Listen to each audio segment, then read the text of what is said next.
বাংলাদেশের জাতীয় নির্বাচনে সব সময় ট্রাম্প কার্ড বন্দরনগরী চট্টগ্রামের জেলাগুলো। ব্যবসায়ীদের দৌরাত্ম্য থাকায় এই জেলাগুলো দখলে নিতে চায় সব দলই। এবারও চট্টগ্রাম দখলে নিতে নিজেদের সব শক্তি নিয়ে মাঠে নেমেছে বাংলাদেশ জামায়াতে ইসলামী। পিছিয়ে নেই বিএনপিও। এই জেলায় বরাবরই শক্তিশালী বিএনপি। চট্টগ্রামকে বলা হয় বিএনপির দুর্গ। ত্রয়োদশ জাতীয় সংসদ নির্বাচনে এই জেলার 16টি আসনের মধ্যে 14টিতেই একক প্রার্থী দিয়েছে বিএনপি।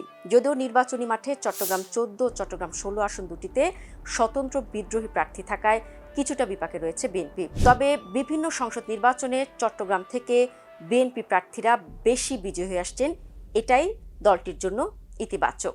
যেহেতু বিএনপি এখানে শক্তিশালী, তাই চট্টগ্রামের 16টি আসনেই প্রতিটিতেই নিজেদের প্রার্থী রেখেছে, যেমনটি শুরুতে বলেছিলাম। অন্যদিকে জামায়াত প্রথমে 7টি আসন জোটকে ছেড়ে দিল, পরে তা কমিয়ে এনেছে 3টিতে। চট্টগ্রামে 12টি আসনে লড়বেন জামায়াতে ইসলামের প্রার্থীরা। তারা জাতীয় নাগরিক পার্টিকে দিয়েছে 1টি আসন।